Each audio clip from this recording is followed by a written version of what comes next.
Yep, I'm recording. You sure? Is it going into the computer? It's going into this thing. I don't believe it. Okay. Do you see it on the computer screen? I see it right here. It's Okay. going. Okay. Did you miss me? So much. Well, welcome to Movies Are Live. This is Nathan Chandler, and if you haven't heard, Whitney Chandler is here joining me today. Hello? I didn't know if this day would come. I know it's been a long time. You didn't think I would pick it back up, did you? No, I figured you'd pick it back up, but I didn't know if I'd be the first guest. Why is that? I don't know. Sometimes you forget about me. Yeah, no. So I promise, I'll be honest, I thought I would be coming back a little sooner than I am, but we just, in lots of good ways, just a lot of changes this summer for us. I got a new job. You really for the summer haven't changed jobs, but you were here more this summer. And so I just need some time to kind of, now I may not be there quite yet, but just kind of getting used to our new schedule of life. And so I don't know if bringing this back when school's starting back up is the best thing, but it's almost because there's so many things. There's a lot of things, but there's routine to it. Yeah. Would you agree with that? Yeah, sure. Yeah. You're like, yeah, sure. Yeah. So all that said, I'm still going to kind of see how this goes. Instead of coming out weekly, I'm going to shoot for every 2 weeks. Now, we might have maybe it does become more once a week. Maybe something pops in. It's just a quick take on something. I'm still flexible to how this will kind of form itself. But I've had lots of ideas over the summer. But people could go listen to your old ones. Yes. So they were weekly. I have a hard time keeping up with my podcast, so they maybe had a hard time. Right. And the ones with me on them are especially great. So. Yeah, there you go. So yeah, we, it still shocks me. We almost hit, we're not quite at 100 episodes, but we're really, really close. So there's plenty to listen to. Yep. plenty. So all that said, I thought this would be real fun. Even though we've taken a pause on the podcast, we have actually watched a decent amount of movies. I was actually I would say for us, probably the most movies we've seen in a theater in a long time. Yeah, probably. Yeah. I'm really nervous because I'm really bad at remembering names, and I usually know what I'm about to get into, and I can't remember what movie we saw. I can't remember anything. Yeah, I think you'll. I don't even know if I have an opinion. Yeah. Yeah, I'm sure. I'm sure that will be the issue. Yeah, no, but this summer, and we'll hit on a little bit, but we actually saw 3 different movies this summer, just you and I. Like, that's pretty cool. Yeah, we had, our kids are old enough now that they went to grandparents one week, and then the other week they were both at different camps, and so we had 2 whole weeks of date nights. It was crazy. Yeah. But before we jump into the movies, how has your summer been? Great. Yeah, it's been good. Yeah, busy but good. Yeah, busy. Yeah, it's funny. I think there's been, from the entertainment standpoint, a lot of movies. I think television-wise, you can really feel the strike that happened not too long ago. 'Cause it's just not a lot of great content. We've been just watching really just kind of old shows, if it's not like Big Brother or something like that. Right. But maybe that drove more people into the theaters. But one of the first movies that we saw in May was the family movie If, directed by John Krasinski. Does that ring a bell? I forgot. I didn't know. I wouldn't have been able to say we saw it in May. But but Ryan Reynolds is in it. And it's about a little girl who rediscovers her imaginary friends as her dad is undergoing some sort of treatment in the hospital. And so in my experience, we took the girls to see it. I think the 3 of you were a little bit higher on it than I was. But yeah. I was just going to say that I like the concept of it. I like the people in it. Visually, I liked it. There was lots that I liked about it, but it could have been a lot better than it was. Right. It wasn't funny. No. I thought and I was okay if it had emotion to it. It could be funny with the sadness, but it wasn't funny. but visually I enjoyed it. And so like mixing the mediums of like real life, I love real life people movies. I don't love cartoons. Yeah. And so I thought I would just love it. I love those people that are in it, Ryan Reynolds, John Krasinski, but it just wasn't, it just written wise, it wasn't funny. Yeah. It could have been something more than it was. Yeah. And I would say the girls liked it. I they mean, it liked kept them entertained. It kept them entertained, Yeah. but haven't really talked much about it since we saw it. We didn't go by a character or anything. No. Well, which there were characters. Yeah. But when we left, people weren't like, oh yeah. But yeah. yeah. So I would say you could watch it on like, pick it up when it's probably out of the theater now, but pick it up when it's on like whatever streaming device it's going to be on when it is. But it's just like it could have been so much better. Yeah. It's streaming on Paramount Plus. Oh, so it already is. Okay. Yeah, so if people have that, they can definitely watch it. You'd go lower, but I'd give it a 3 out of 5. Yeah, I think I gave it about 2.5. Oh, I didn't read your review, but yeah. Oh, sorry. Go read his reviews. You should. And of course, I would already say, kind of going so. Money, like people going to the movies, there's been a lot of dread around, especially with COVID, things with people going to the actual theaters was already kind of going down. Then COVID, really hurt it. And so May was really a month where Hollywood was really freaking out. But then June happened, and this movie came along, Inside Out 2, which really... it almost like it's definitely it's broken like all these records, not just for a movie, but especially being an animated movie, that sort of thing. But we adored the first one. I mean, it was one of my favorite movies of that year. And so I remember when we first saw the trailer for the second one, I was just like, no, it almost kind of made me mad. I was like, the first one was just so perfect to me. I was like, there's no way they can recreate it. Philosophy about how you're more of a pessimist first than an optimist. Yeah, you're maybe. a half glass empty kind of guy. Maybe, but which is shocking. Yeah, but just like, and even the teaser trailers were like, kind of introducing these new emotions, and I thought it would just be a recycle of what was done in the first movie. Sure. And I was pleasantly wrong. So right, I loved it. Yeah. So the first movie came out in 2015, I'm pretty sure. Yeah. And which is Sounds right right before we had our youngest. And so we already had a 4-year-old.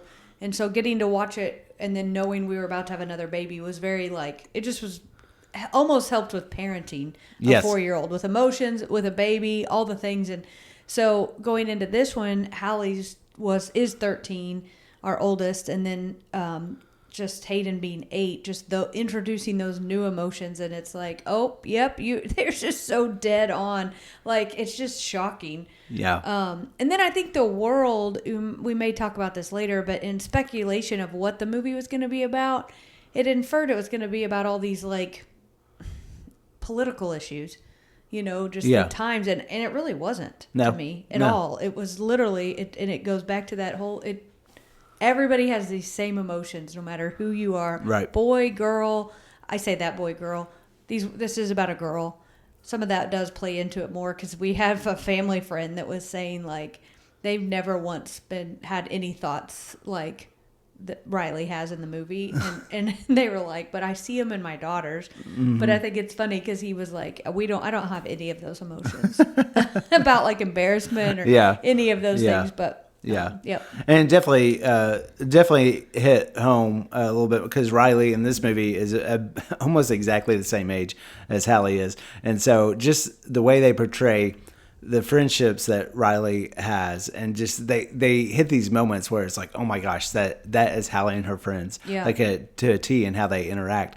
But also it's almost funny to think this whole thing basically the whole theme is around this hockey camp that Riley's at, but it also hit me in the sense of just like, the stakes of her making this team or not making this team, that's, that's the whole, tension that this movie provides. And it did bring me back to just when you were that age, and like something like that was just like your world. Like nothing else around that, kind of matters. Right. And so it's amazing how this movie like hits those the same triggers, I guess, Well, we talked about it for the whole rest of the day, the weekend, but I'm still talking about it. Yeah. But I like just the parts that it just conjures up for you. But what I loved about it was that each emotion was important, because working with teenagers, which for those of you that don't know, I did for a long time, working with teenagers,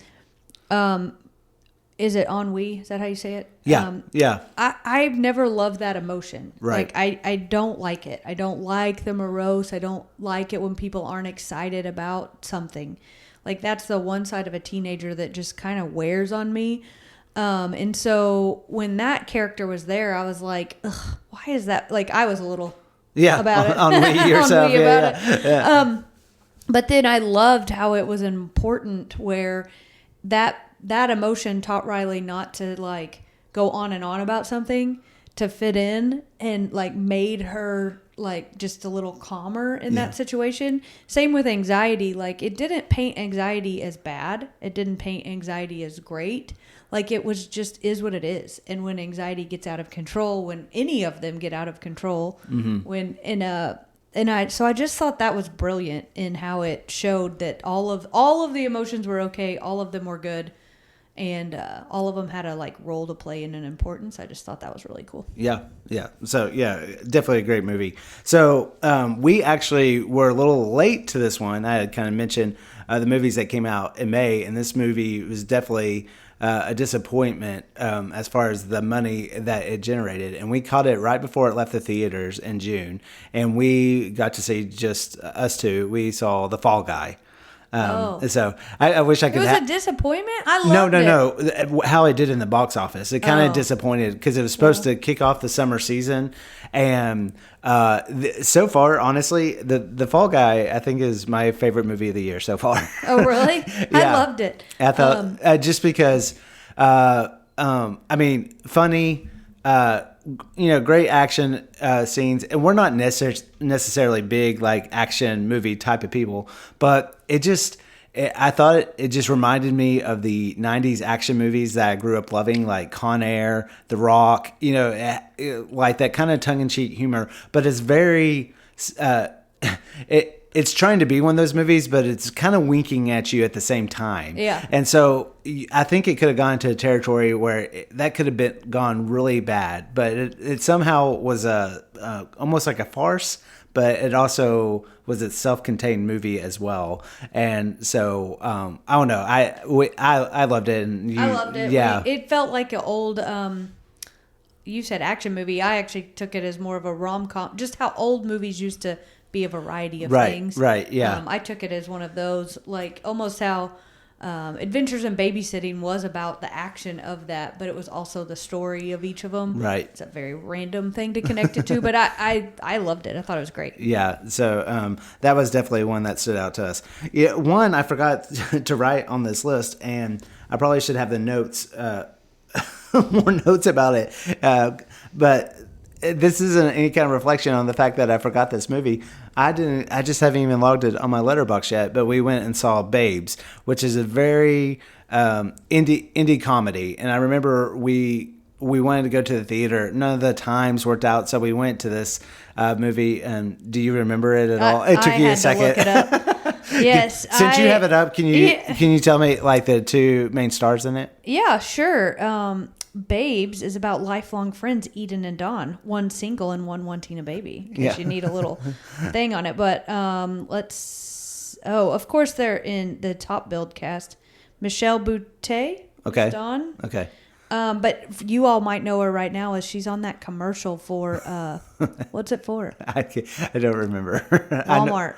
Yeah, maybe. Yeah. And she's great. And then Alana Glazer is Edith, but you'd recognize them. I don't think you'll know them by name. And then the Hassan Minyap. Oh yeah, Hassan Minyap. I would have said it. Oh, you would have said it right? Yeah, probably. Yeah, but yeah. Sorry, I don't know. Anyway, It is great. I loved it. It's a weird little quirky movie like you and I like. But just about two friends who are basically still trying to navigate a very close relationship, even though they have basically their own families. Yeah, essentially, sure. And that balance, which is it has I don't know if they were on Saturday Night Live, but it has a comedian feel to it, like where they're constantly telling jokes. I mean, I think they're from a show called Broad City, which was real popular on Comedy Central, kind of a sketch show. I think that's what they're known for. But I mean, you it's listed as a buddy comedy. A buddy comedy, yeah. So really great. So I'm sure it has to be streaming out there now. But if you like indie comedies, just want to laugh, like definitely, just a real fun movie. So the other movie we got to see in the theater that you were like super pumped about, which was the sequel, Twisters. So I was like, where? I never know where we're going. I know. Here. I need to have a camera on your face just so you're like, what was I pumped about? Okay. I have no idea. Yeah. So before we jump into the actual movie Twisters, just quickly talk about your love for the original Twister. Well, it was from Oklahoma, and so as growing up in Oklahoma, that really wasn't like nothing showcases Oklahoma. So that was always very fun to me. That it has scenes from Oklahoma, all of that. And it was, I mean, rewatching it, it's just so, the first one, it's just so over the top and so cheesy that you're just in. But I mean, rewatching it though, they're like visual effects and stuff were pretty good. Yeah. I mean, they held up because it was, 94 you said? Yeah, 94, 95. And so, like I mean, it's older. Yeah. Like 30 years.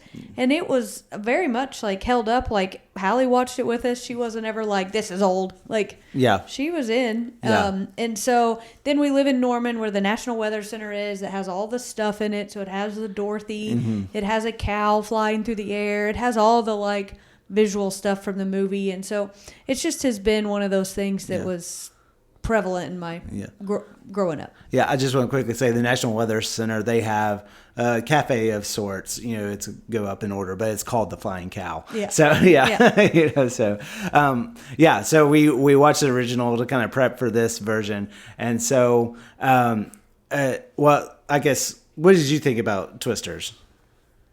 I liked it. I thought it was fun. I thought it did a good job. It didn't, it had some callbacks to the original and it felt, like reminiscent of it. It's so out of control, but so was the first one. And so that's what made it fun. But like, there's a few things that I didn't love, because so many news stations had talked about working on it here. And people here really did work on it. And they used meteorologists to help write the parts of it. And so they worked really hard on that. But then, like, they'd have a scene where a baseball team is out in the middle of a field because they didn't know a storm was coming. And we all know when a storm's coming. Yeah. I mean, we know the day, our work's closed, like, everybody's off. Like, there's no way those kids would have baseball practice. And so I'm like, that is not true. Like, nobody's going to the movie theater when we know the tornado's coming, Now, that stuff did happen in, like, 99, 90, like, a long time ago. But that is not happening anymore. So I thought that was kind of a strange. Yeah. But otherwise, I loved it. Emily Sutton is a newscaster here. She's one of my favorites, and she was on it. Mike Morgan. I'm going to steal Nathan's thunder here, but one of the funniest scenes was that they were showing multiple news stations. Like the guy was flipping channels to see what people had to say, and they were going from the same newscaster, like from channel 4 to channel 4. They like it never switched, so it was probably cheaper to do that. But that was kind of weird. Yeah, but, the way I just kind of thought about Twisters is that even if there wasn't the first movie that came out, I thought this movie could stand on its own. I am a little curious to how well it would have done if people didn't have the first one in their minds. But I thought it was a very entertaining movie. I had a couple references like from the original, like they talk about Dorothy at the beginning and stuff. But for the most part, they did a really good job of like I don't want to say not playing into the nostalgia, but it was just, it just set out to do its own thing. And I thought that was really good, Yeah. I'd be curious what our friends that don't live here would think about it. Right. Like, does Yeah. it, like, because we don't have a lot of, like, we do have some earthquakes now, but we don't have, like, hurricanes or something like that coming. So, like, would other people be like, that's what it's like, Yeah. even though it's so crazy? Right. Like, we don't have a day that has that many giant ones, Yeah. So, but I wonder if that wouldn't matter to you as much if you weren't like from here. Yeah. Cast. But I did love it. Yeah, I Glenn thought Powell, I thought the cast was great. Glenn Powell just cementing himself as the kind of next Hollywood star, which is actually all these movies. They're having to rely on all old movie stars to generate stuff. They're having a little trouble with the younger generation, like somebody, cementing themselves. But he was a lot of fun in it. So yeah, we definitely enjoyed that. And then the last two I had in the theater, we actually saw separately, but at the same time. I went and saw Deadpool and Wolverine. Oh, okay. You went and saw Harold and the Purple. We had a friend that was making fun of how we said it, but the Purple Crayon. Is that right? Yeah. I mean, I don't say it Crayon? like that because I'm from Oklahoma, so I say Harold and the Purple Crown. So And they thought it was about an actual, I guess, royal crown. yeah. I guess. But, Yeah. Crayon, crown, Yeah. crown. Yeah. That's how I say it. Yeah. It just is what it is. So what did you think about it, the movie? Of your movie or my movie? Your movie. My movie. I actually loved Harold and the Purple Crayon. I had never read the book, but our girls read it at school. They knew all about it, and so they were super really, familiar with it. Yeah, super familiar. So shout out to elementary school for teaching it to them. But I thought it was great. I don't know why I found. Now it was funny where If wasn't funny. Right. They're very similar, kind of. To be honest, the way that he would draw stuff and. So it was a mixture of real life and animation kind of together. Yeah. But I thought it was great. How was Zachary Levi in it?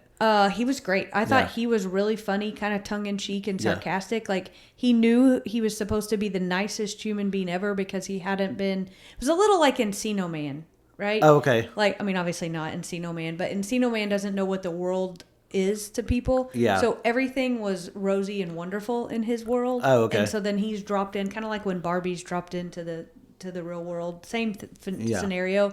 These things keep happening to him, but he played it really well because he was so happy, but you weren't you just kind of rolled with him because you liked him. He did it really great. Yeah.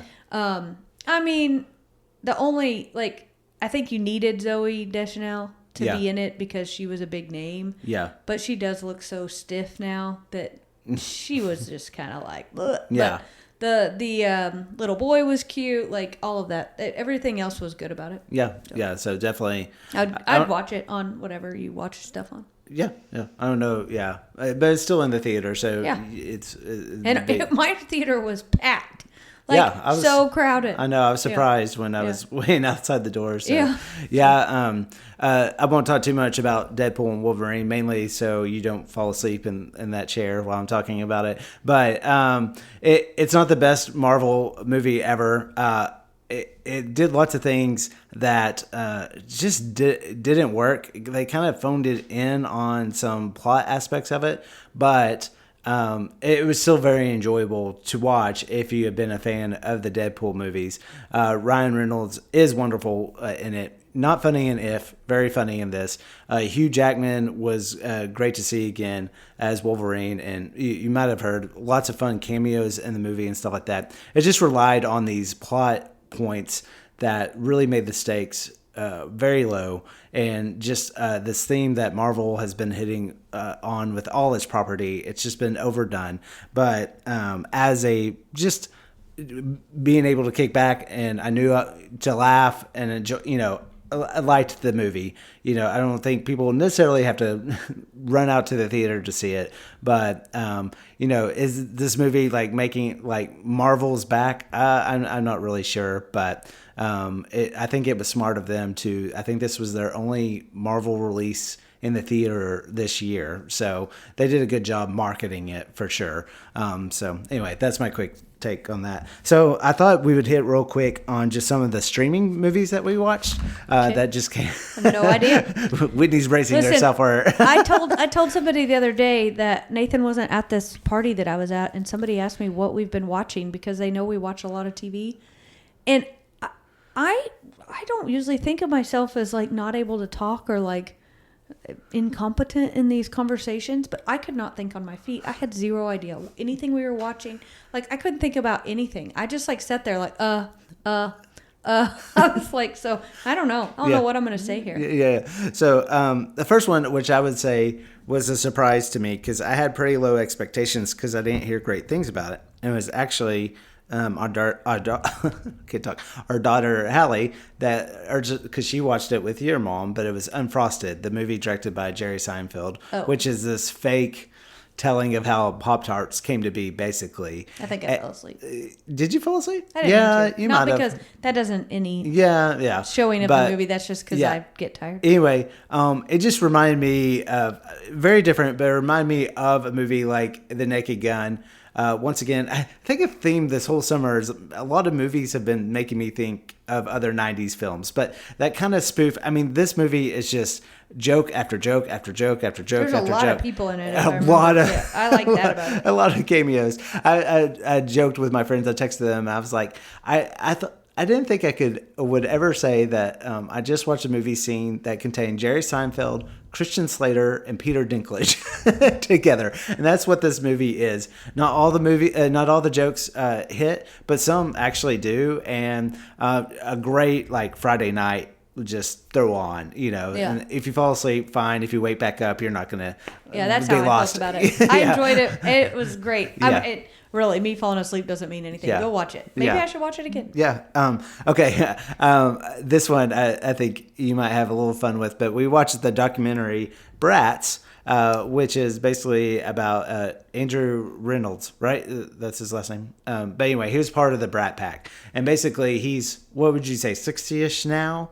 Yeah. And he basically, when that term Brat Pack kind of came out, he essentially has credited it to ruining what his career could have been because he was labeled as such. So he decides, and apparently all these relationships he had with other actors that were in this group, like Emilio Estevez, Demi Moore, Rob Lowe, some of these others, he basically goes out to seek, because he basically says in the documentary, I haven't talked to him since this happened and all that. So he goes back, and so I thought the documentary was interesting because I think if you like 80s movies and these actors, it is neat to see them talk about it. Actually, I almost think it becomes a story about journalism because he actually seeks out the writer of this original article, and that was actually my favorite scene because basically this writer does not give Andrew what he was like looking for. And so anyway, you I just remember we watched it and you were very bugged by him. Yeah, I didn't love. I was really excited to watch it because I do love all those people from the 80s. Can I see your phone real quick? Oh, yeah. Yeah. And I do love all those people. And so I was really excited to watch it. And then he was just, it all felt like just something that he was producing and he was in charge of and running around. And like, I didn't learn anything. All I learned was that they actually weren't friends. I'm sorry. This was what Andrew McCarthy. I just couldn't think of it. Yeah. Andrew McCarthy. Okay. Well, I just thought the whole time, like, it just felt like it was low, like not done well. Like all of those people would have been awesome to hear from and to hear from their experiences. But basically from his side, it just, the Brat Pack, his group of friends died once that story came out. And it just, and so it just was like, and this only, the only story was that they were labeled the Brat Pack. Like that was it. Yeah. There was no like aha moment or like blah, blah, but they weren't actually, and none of them were friends. And so it left me thinking, I thought they were all like pals, kind of like the Friends characters in the show. And then when they weren't, I was like, well, this was really anticlimactic. Yeah. And so it left me kind of like, you don't even have enough rights to use some of them in movies. Like you're showing up on their door to film them and they're like, oh, hey buddy, And I don't know. I just didn't like it. Yeah, and there were some people that they all admit that they were kind of affected by it in some way or another. But I would say the majority of them were like, especially like Rob Lowe and some others were like, yeah, okay, yeah, sure. I'm glad at least he gave some light to people that didn't think it was a bad thing necessarily. There were some producers who were like, I mean, how cool to have your stamp on pop culture, like. You guys were the Brat Pack, and he was like, I was just shocked that he was like, I never thought about it that way. And you're like, you're 60 something years old. You never thought like, there could have been something his positive. career just maybe died. Yeah. Yeah. But he was in a lot of stuff. I recognized him. So I don't know if you even really thought much about this movie, but another streaming movie that a lot of people were talking about, we had mentioned Glenn Powell and Twisters earlier, but the movie Hitman, which was streaming on Netflix by one of my favorite directors, Richard Linklater. So basically about this professor who on the side helps a CIA type of government basically do undercover work, and he's all of a sudden thrust into a role where he kind of assumes other roles to basically, for lack of better words, entrap people. Is this movie hitting your mind at all? Well, I remember that I liked it a lot. Yeah. But I'm trying to remember it. Yeah, I think I liked it. Yeah, so it's an interesting movie because it definitely kind of starts as one thing, kind of becomes a different thing. And it's actually a movie I thought at the beginning, I was kind of like, oh, this is taking me a bit to get into it. But then it hits a moment where I was really invested into it and what was happening. And so Richard Linklater, famous for a lot of movies, Dazed and Confused being one. One of my personal favorite movies, Bernie. He directed that movie. And I love it, so then I'll just like it. Yeah, so I thought maybe this would be more like Bernie, and it's not. But there are some scenes that I will definitely remember as just being very funny, but also dark too. I love dark comedies, and it really starts to lean into that aspect towards the end. It might turn some people off to the movie, but I thought, once again, Glenn Powell carries this movie very well. Although I had a problem with, even at the beginning, he talks about how someone who's perfect for this undercover role was someone you just would not ever notice out in public. And so he could always be in these disguises. And I was like, dude, you're like one of the most handsome men ever right now. Except with his glasses on in that picture. He does look, but I will say, so the moral of what you're just saying here, the story is, if you have one movie you get to watch and you're deciding between Hitman and Bernie, I always say you should go watch Bernie. Yeah. Best movie ever. Love it. One of our favorites. And then the last kind of streaming movie I thought I'd hit on, and I know that you enjoyed this one, was Young Woman in the Sea. That was that's streaming on Disney Plus. I remember it, so I must have liked it. You must have liked it. So it's essentially based on a true story. I made everybody watch about it. the first woman who swam across the English Channel. Early 1900s. Not a story I was familiar with. Me neither. And I texted my buddies about it, and I was just like, I understand the streaming services, but I was just like, I was like, why didn't this movie come out like in the theaters around Thanksgiving? Because you could see the money behind it. It's like a big scope movie. Yeah. And it was just a movie. We watched it as a family. Hayden, our youngest, was like completely into it. She was in. Yeah. And then I think if we were to watch it with our parents, they would be like, it's just that type of, Is it too close to the movie like, what's her name just did? Naiad. But not as, it's like Naiad, but not as, documentary-esque. Yeah, it's more of a movie. It's a very like Disney movie. Yeah, it's Disney movie, but it was so much about like women empowerment and just people empowerment and like finishing something, setting a goal, and like doing it. Yeah. But it was so good. But I just couldn't get over it. Like I'm like, I just think it's so stupid.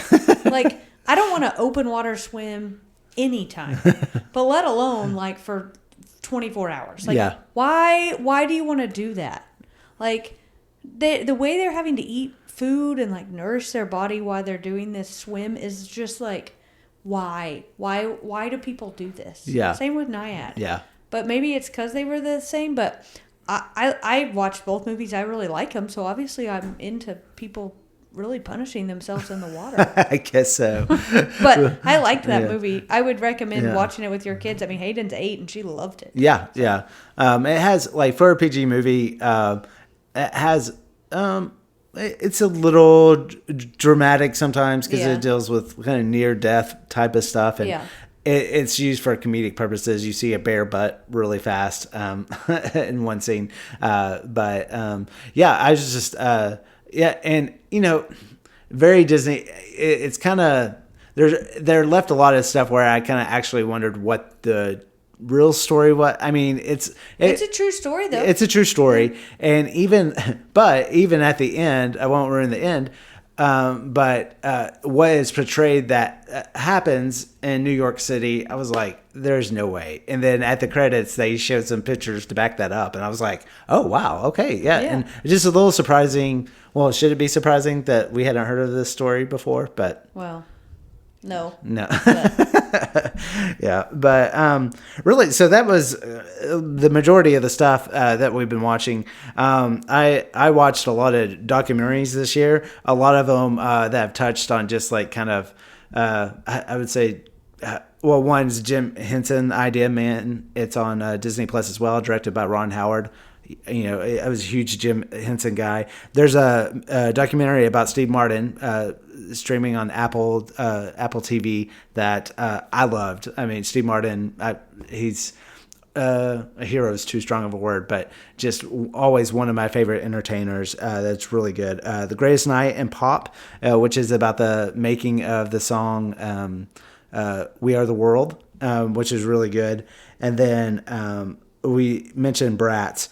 And also there's one I just posted about on Instagram, The Contestant, which is about this Japanese game show, if you could call it that, that's streaming on Hulu. So lots of good documentaries out there, and I have all the reviews listed on my website, so you can read about those. So I know Hayden definitely wanted to talk about Inside Out too, so I was going to bring her in here. But any other closing thoughts about the summer or the Olympics or anything like that? nope, I loved it. Loved the Olympics. Loved the conventions. Watched both of them. Had lots of strong opinions about them. Yeah. This is not a political. I know. I didn't go podcast. down there, but I did watch both. So hit me up if you want to know what I think. I enjoyed going to the movies. I do think that they seem to be kind of a little bit more fun and back a little bit. Especially loved Fall Guy, so go watch that one if you need to watch one. And Inside Out too, if you didn't see it because you don't love to watch animation or something, you don't need to see animation. So go watch that one to love it. Yeah, and there's been a lot of stuff that I definitely want to catch up on that I just miss, like Maxine. For some reason I'm curious about the movie Trap with Josh Hartnett. Yeah, you've been really in on that one. I don't know. I think it just I don't know. You just want to. I think it's a interesting plot. I don't know why. Maybe I've always loved Hitchcock, so maybe it kind of reminds me of those type of movies. Maybe. So we'll be definitely for the fall. Hopefully, maybe we'll talk about some of these fall movies that are coming out, but also wrapping up on the 50 best rom-coms because we only have 5 left to cover, which is crazy. So Great. Off the top of my head, Bull Durham. Quick thoughts on that one? I don't have any thoughts. I like You've it. seen it. Yeah, but I can't just think of things right off the top of my head. I haven't seen it in years. Okay. What about Years. 40-Year-Old Virgin? Love it. It's weird. Pretty Woman? Yeah, great. That's a comedy. Pretty Woman? I mean, it's a comedy, but it's a rom-com. Yeah, I guess so. Yeah. Yeah, And then I can't think of the fourth one, but I know definitely the number one, and I'm saving it for last, is When Harry Met Sally. Oh, yeah. Love it. Yeah. Well, Who gets to talk about that one? well Me? maybe. Okay. All right. Well, thanks for everyone's patience. And as always, keep following us on social media, keeping the website updated with all the reviews, moviesourlife.com. And yeah, here's to fall and to, I guess, football season. Thanks for having me back. I thought I was canceled. Not canceled yet. Okay. All right. Bye. Bye. All right. So I had Whitney sitting here in the chair, and Hayden came in and kicked her out. Why'd you do that? Because I didn't want her in here. Yeah. So you've been dying to talk to me about Inside Out 2. Yeah. Yeah. So why? Why did you want to talk about this movie? I liked it.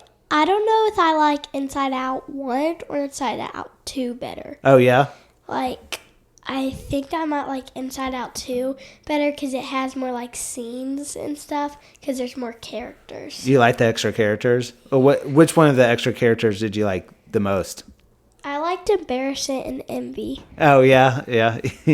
Well, I think Envy was from the first one, right? No. No?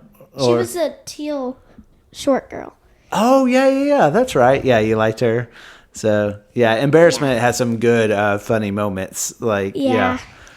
There was, like, a thing that I saw. It was, like, when Riley was, like, in the first movie, she was wearing, like, a shirt that had all the colors of emotions. Okay. But they think anxiety was in the first movie because it had orange in the shirt. Oh.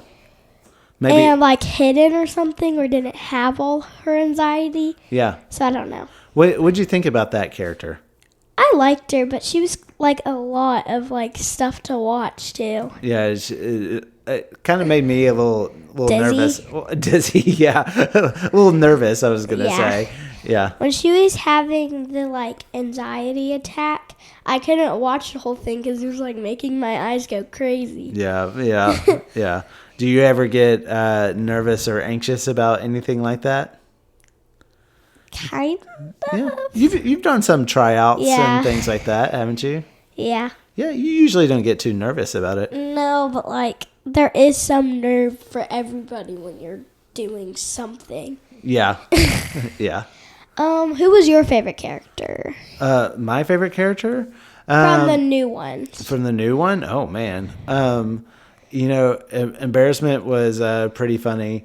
Even though Anxiety wasn't my favorite character, I thought that Mia Hawke, who did her voice, I thought did a really good job. Yeah. I think one of my favorite parts at the end of the movie was when they showed that they got her Anxiety like a special chair. Yeah. And then they had like a box of tea beside it that said like anxiety tea. Oh, yeah. Like her tea Yeah. and stuff. And I think that was really funny. Yeah. You actually saw it twice, didn't you? Yeah. You saw it with us, and then you went and saw it with Grandma. Yeah. Yeah. One thing also about Inside Out is that all the time when they get out there, they have a way to get back. Yeah. Like in the first movie when they were trying to like go through those things. Yeah. Like that's the most like risky thing to do. Yeah. Because if you fall, you fall. Right. Like, in the wagon that they got up there with wasn't down there yet. So like if you fall, there's no way of getting up and stuff. Yeah. Yeah. Awesome. Well, thanks for being willing to do this. Yep. Would you like to come on again? Sure. Sure. Okay. Bye, Hayden. Bye.